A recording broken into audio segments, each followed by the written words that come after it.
Pengeboman Pearl Harbor yang dilakukan secara mendadak oleh Angkatan Laut Jepang terhadap armada Pasifik Angkatan Laut Amerika Serikat yang tengah berlabuh di pangkalan AL Pearl Harbor tahun 1941.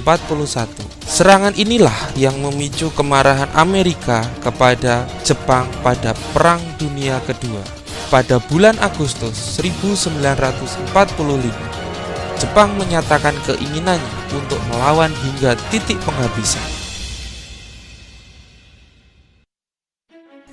3,5 abad, tanah air Indonesia dijajah oleh Portugis, Belanda, dan Jepang.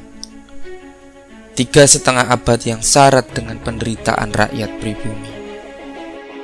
Kehadiran bala tentara Jepang disambut dengan sukacita karena Jepang dianggap sebagai saudara tua yang akan membebaskan bangsa-bangsa Asia dari belenggu penjajahan negara-negara barat. Pada awalnya, kedatangan pasukan Jepang disambut dengan hangat oleh bangsa Indonesia. Namun, dalam kenyataannya, Jepang tidak jauh berbeda dengan negara imperialis lainnya. Jepang datang dengan tujuan untuk menanamkan kekuasaannya, untuk menjajah Indonesia. Dan ternyata, kekejaman di zaman penjajahan Jepang jauh lebih menyengsarakan rakyat Indonesia.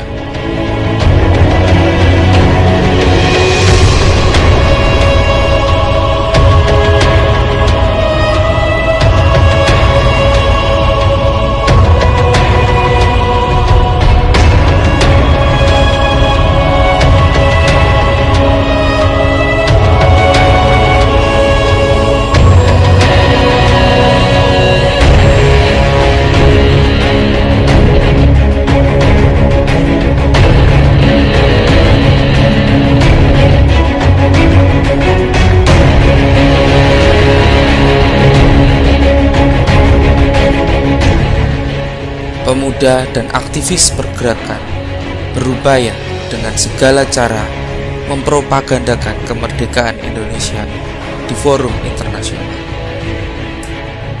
Penjara dan pengasingan adalah resiko biasa, konsekuensi dari sebuah perjuangan.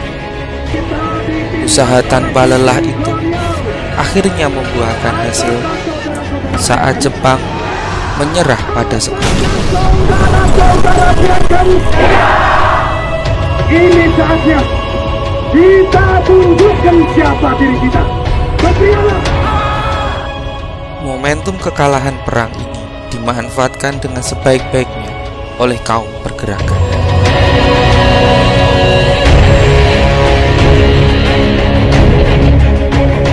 6 Agustus 1945, pesawat terbang B-29 milik Amerika Serikat yang terbang di atas kota Hiroshima sekitar pukul 8.15 pagi melepaskan sebuah bom atom.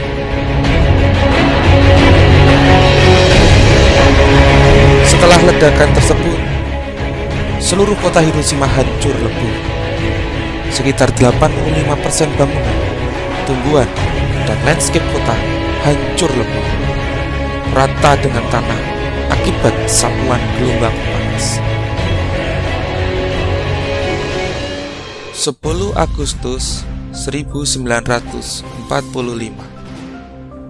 di Indonesia, Sultan Syahrir telah mendengar berita lewat siaran radio BBC yang pada waktu itu terlarang oleh pemerintah Jepang.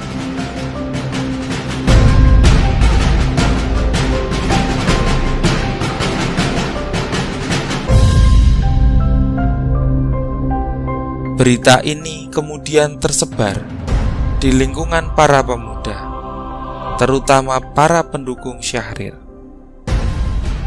Para pejuang bawah tanah bersiap-siap memproklamasikan kemerdekaan ini dan menolak bentuk kemerdekaan yang diberikan oleh Jepang sebagai hadiah. Syahrir memberitahu penyair Chairil Anwar tentang berita dijatuhkannya pengeboman Nagasaki dan bahwa Jepang telah menerima ultimatum dari sekutu untuk menyerah. Berita ini kemudian tersebar di lingkungan para pemuda. Kita sudah berjuang, kapan kita merdeka? Kita tunggu kabarnya aja. Ada kabar luar biasa teman-teman. Jepang telah menyerah kepada sekutu. Kita harus gunakan kesempatan ini sebaik-baiknya. Apakah Anda yakin? Saya sangat yakin sekali.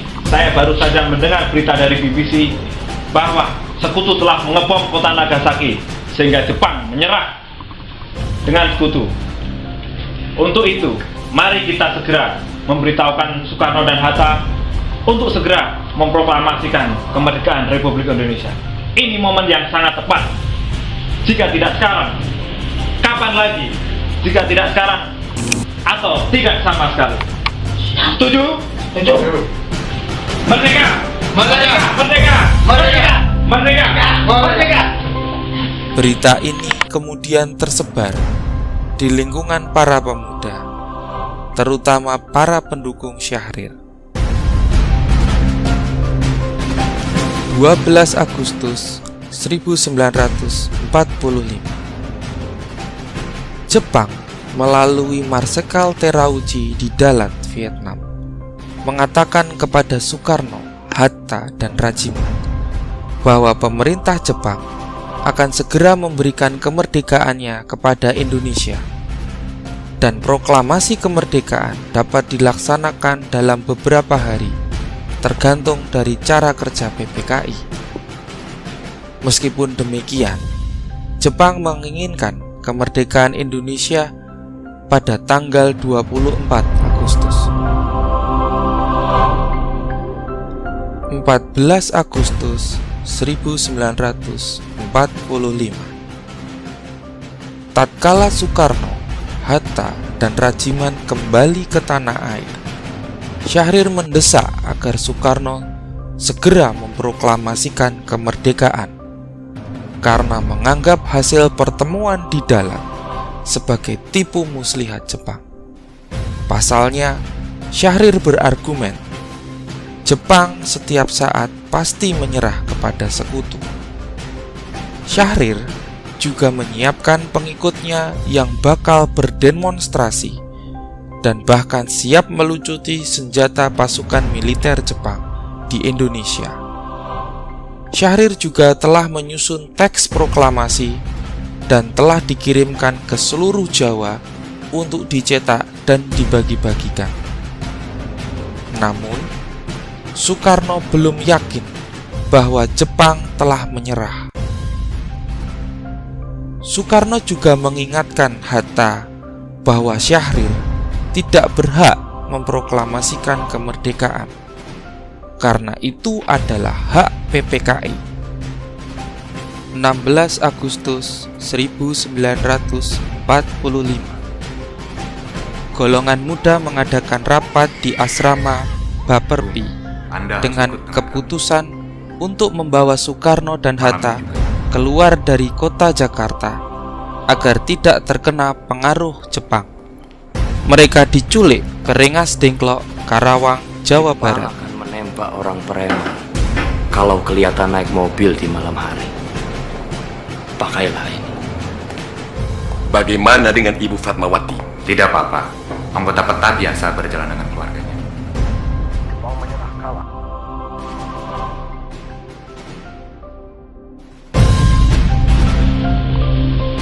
Bung Karno, Bung Hatta, kita harus segera memerdekakan Republik Indonesia. Sekarang juga. Hati-hati anak muda. Apakah Anda sudah mempertimbangkan keputusan ini? Kami, pemuda, sudah siap dengan segala risiko. Saya ketua PPKI di sini. Saya berhak memutuskan kemerdekaan ini. Tunggu apa lagi, Bung Karno? Ini kesempatan kita. Jepang sudah tidak punya kekuasaan lagi. Jepang sudah menyerah kepada sekutu. Setelah melewati perdebatan antara golongan tua dan golongan muda, akhirnya Soekarno dan Hatta pun menyetujui bahwa proklamasi dapat dilaksanakan pada tanggal 17 Agustus keesokan harinya. Pada dini hari itu pula, naskah proklamasi yang sudah dibuat Soekarno Hatta bersama pemuda langsung diketik oleh Sayuti Melik.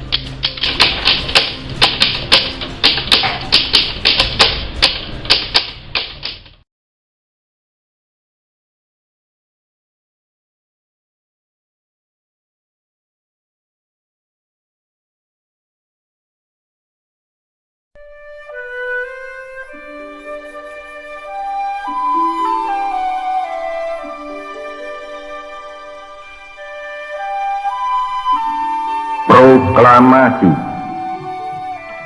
Kami, bangsa Indonesia, dengan ini menyatakan kemerdekaan Indonesia.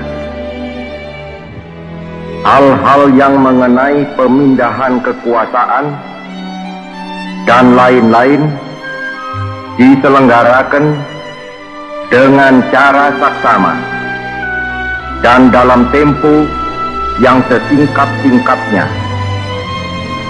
Jakarta, 17 Agustus 1945, atas nama bangsa Indonesia, Soekarno, Hatta.